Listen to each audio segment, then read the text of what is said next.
datang di Mata Panda. Saya Mata-Mata, tuan rumah Mata Panda. Angka penyebaran virus COVID-19 yang sempat dikabarkan menurun, kini malah melonjak naik, menyebabkan seluruh sekolah dari semua jenjang terpaksa ditutup kembali setelah sebelumnya melaksanakan PTM 100%. Para orang tua dan murid tentu saja kecewa dengan kebijakan ini. Pasalnya, mereka mengira bahwa kasus penyebaran COVID-19 telah usai. Tapi mengapa melonjak begitu saja? Apa sebabnya? Banyak pertanyaan muncul mengenai kebijakan ini. Sebagai contoh, kenapa hanya sekolah yang ditutup sedangkan tempat yang lain dibiarkan terbuka? Dan juga, kenapa kurva penyebaran virus ini naik hanya di saat mendekati Hari Raya Islam saja? Apakah ini termasuk politik dalam negeri atau diskriminasi umat? Baiklah, di sebelah kanan saya ada dari tim afirmasi yang beranggotakan Budi Waluyo, Eka Putri, dan Cahyati. Kemudian di sebelah kiri saya ada dari tim oposisi yang beranggotakan Dartim, Windy Asih, dan Prima Dwi. Dan yang terakhir, kedua notulen kita, Arsy dan Muhammad Irfan. Baiklah, untuk yang pertama, saya akan memberi pertanyaan kepada Anda semua yang hadir di sini. Setujukah Anda mengenai kebijakan pemerintah yang menutup kembali sekolah dan memilih melaksanakan pembelajaran secara daring? Saya beri kesempatan kepada tim afirmasi untuk menjawab terlebih dahulu. Silakan. Baik, saya mulai ya. Sebelumnya selamat siang. Kami dari tim afirmasi menyetujui kebijakan pemerintah mengenai hal tersebut.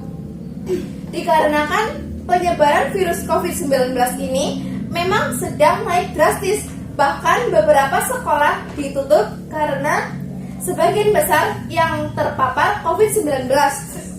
Itu dikarenakan kurangnya kesadaran mereka tentang protokol kesehatan yang sudah ditentukan. Tentu saja, untuk mencegah paparan tersebut, alangkah baiknya sekolah ditutup sementara diganti dengan pembelajaran jarak jauh. Dan menurut saya, pembelajaran jarak jauh ini tidak terlalu buruk karena ini menjadi suatu kemudahan bagi mereka siswa-siswi yang tidak memiliki transportasi untuk ke sekolah. Dan juga siswa bisa punya waktu lebih banyak di rumah untuk membantu orang tua mereka. Oke, selanjutnya untuk tim oposisi silakan. Baik, dari kami tim oposisi tidak menyetujui kebijakan pemerintah tentang hal tersebut. Karena apa? Karena di sini ada beberapa hal yang kami rasa janggal. Pertama, kurva penyebaran COVID-19 tiba-tiba naik drastis, padahal sebelumnya aman-aman saja. Kedua, sekolah ditutup kembali, sedangkan kita semua sudah vaksin, bahkan ada yang vaksin sampai 3 kali. Apakah vaksin saja tidak cukup untuk mencegah penyebaran virus ini? Dan menurut kami, pembelajaran jarak jauh itu sangatlah tidak efisien, terutama bagi siswa yang rumahnya susah sinyal atau kendala kuota internet. Dan mungkin ada yang bermasalah dengan gadgetnya. Materi pembelajaran juga tidak masuk di otak karena belajarnya hanya dari satu pihak saja. Tidak ada interaksi antara siswa dan guru sehingga siswa sulit memahami apa materi yang dijelaskan oleh gurunya. Baiklah, kita sudah mendapat 2 argumen di sini. Untuk kedua tim, silahkan persiapkan tanggapan masing-masing untuk menjawab argumen lawan. Saya beri waktu 1 menit untuk berdiskusi, dimulai dari sekarang.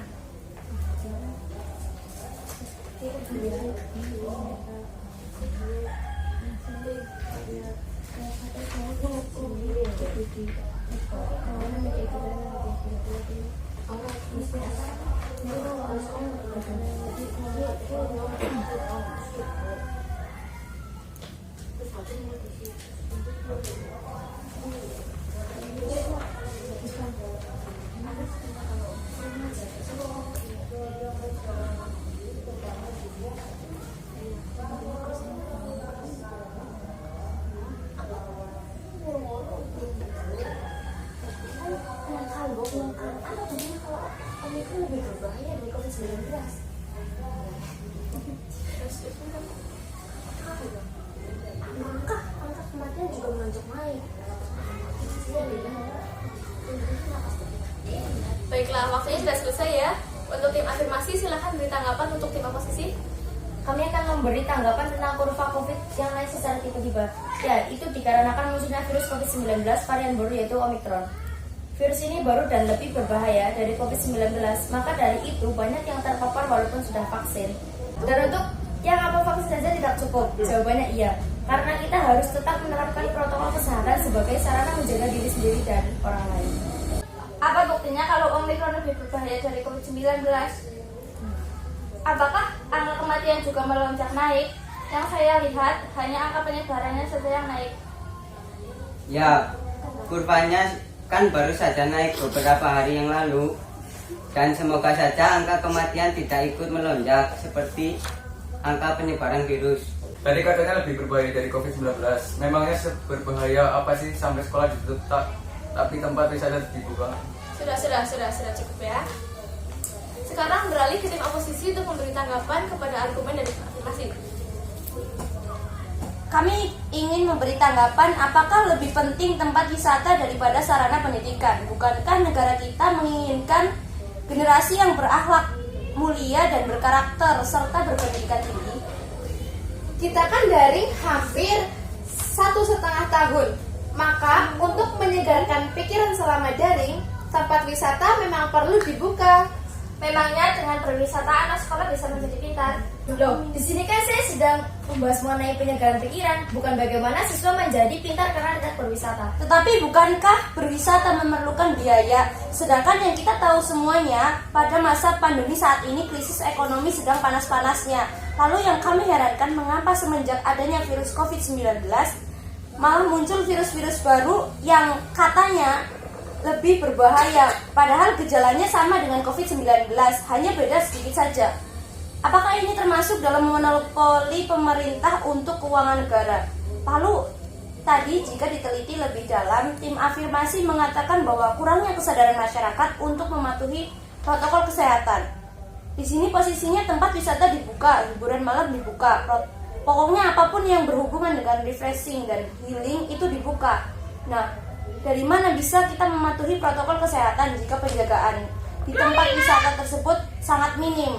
Jika beranggapan bahwa siswa lebih banyak membantu orang tua ketika mereka PJJ, mereka malah justru merasa semakin tidak fokus dalam melaksanakan pembelajaran jarak jauh. Bagaimana tidak? Ini berdasarkan pengalaman pribadi saya. Ketika sedang katakanlah Zoom meeting bersama guru, tiba-tiba orang tua datang minta dibelikan bahan dapur yang kurang. Dan itu akan membuat konsentrasi anak yang tadinya antusias mengikuti Zoom meeting bersama gurunya menjadi berkurang karena diganggu oleh perintah dari orang tua tersebut. Monopoli pemerintah, bukankah sudah ada dana bansos yang diserahkan ke masyarakat selama beberapa bulan terakhir? Lalu bila penanganan prokes di area wisata sangat minim, mengapa faktor terbesar penyumbang angka COVID-19 berasal dari sarana pendidikan yang menurut Anda sudah betul penanganan mengenai protokol kesehatan? Dan untuk soal mengganggu konsentrasi siswa dalam belajar, mungkin itu bisa dikendalikan karena tinggal bagaimana siswa tersebut menyikapi permintaan dari orang tua mereka.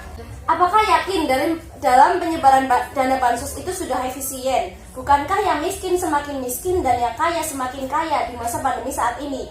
Dana bansos yang harusnya disebar merata malah disebar hanya untuk yang dekat dengan aparatur pemerintah saja. Bukankah negara kita berlandaskan Pancasila sila kedua yang berbunyi kemanusiaan yang adil dan beradab? Lalu di mana rasa kemanusiaan di negara kita saat ini? Yang punya uang merugikan negara hanya direhabilitasi selama 2 bulan.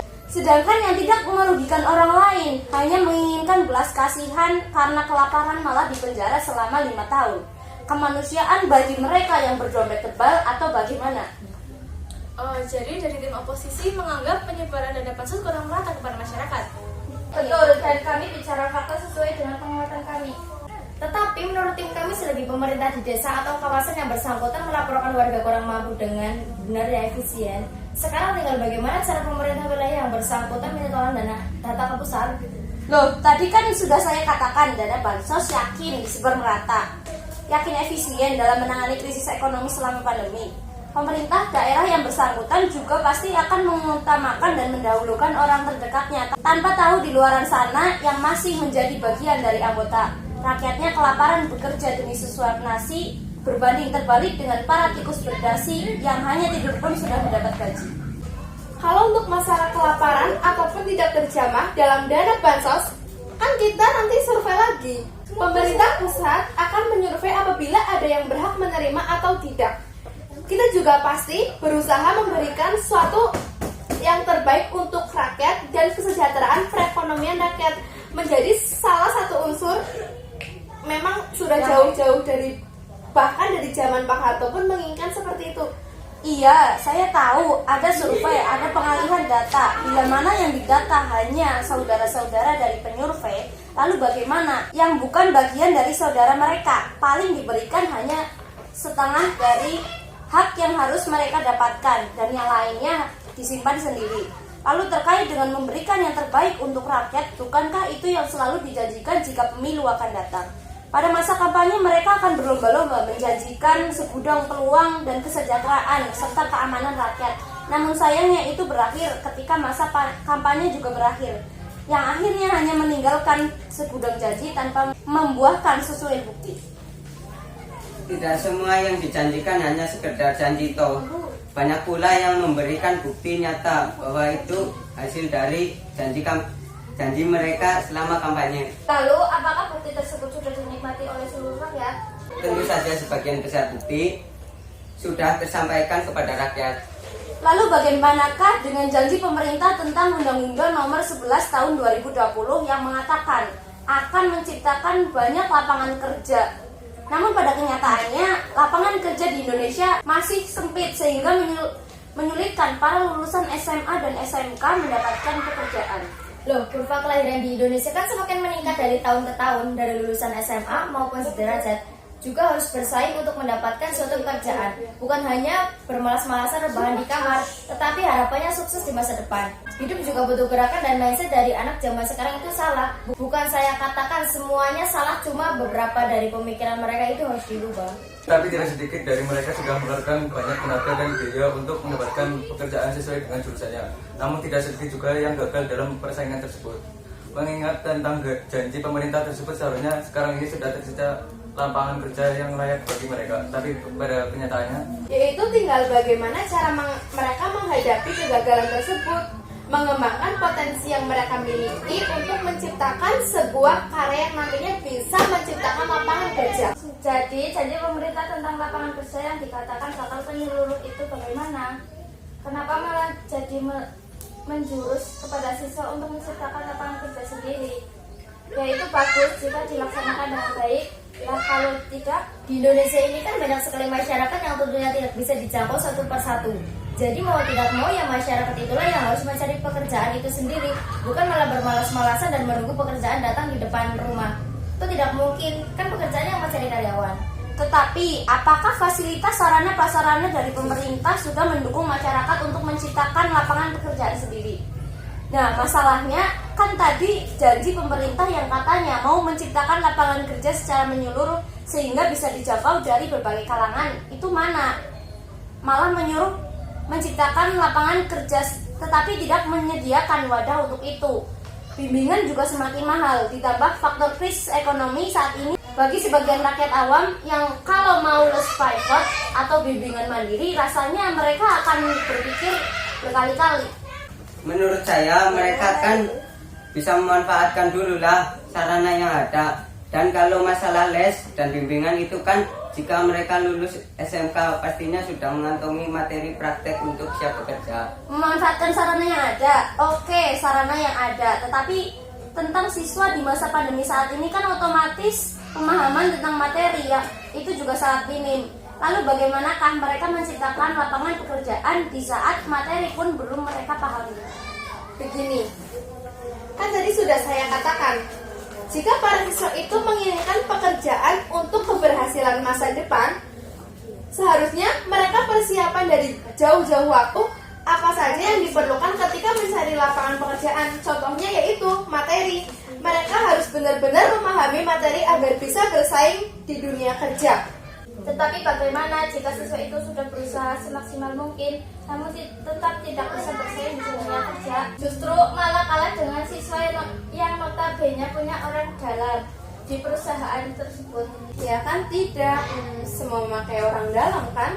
Coba berikan saya bukti yang akurat mengenai perusahaan-perusahaan di Indonesia yang tidak menggunakan jasa orang dalam.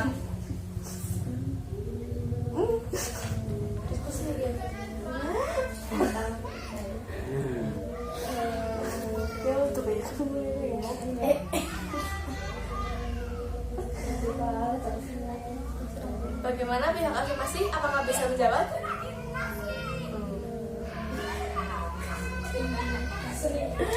Oke, baiklah. Saya anggap pihak afirmasi tidak bisa menjawab ya.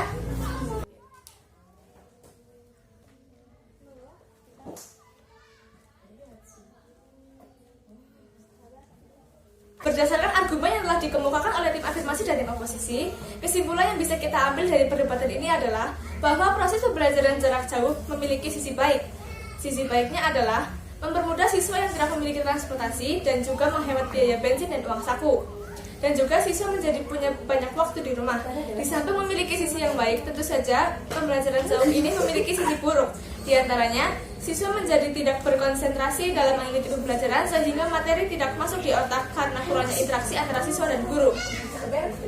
Beralih kesimpulan pembahasan selanjutnya mengenai krisis ekonomi di negara kita tercinta yang dirasa sangat merugikan warga negara ditambah kurangnya pemerataan pembagian dana bansos bagi mereka yang membutuhkan. Di saat krisis ekonomi saat ini, pemerintah daerah diharapkan lebih ulet dalam memilih warganya yang kurang mampu sehingga dana bansos dapat terbagi secara merata. Begitu juga dengan pemerintah pusat, alangkah baiknya dapat menyurvei kembali dan menyeleksi apabila pembagian dana bansos kurang merata. Di masa seperti ini, tentunya juga menyulitkan siswa-siswi untuk mencari lapangan pekerjaan. Kembali ke pembahasan debat mengenai persoalan ini, pemerintah memang kurang menyiapkan lapangan pekerjaan bagi mereka yang harusnya sudah siap bersaing di dunia pekerjaan. Namun tidak sedikit dari mereka yang gagal dalam persaingan tersebut karena tidak sedikit juga dari mereka yang menggunakan jasa orang dalam. Setiap perusahaan seharusnya melarang adanya orang dalam untuk mencegah adanya kesenjangan sosial karena negara kita berlandaskan Pancasila kelima yaitu keadilan sosial bagi seluruh rakyat Indonesia. Saya rasa kesimpulan yang saya sampaikan sudah cukup. Mohon maaf bila ada kata-kata yang kurang berkenan. Saya mata-mata pamit undur diri. Selamat siang.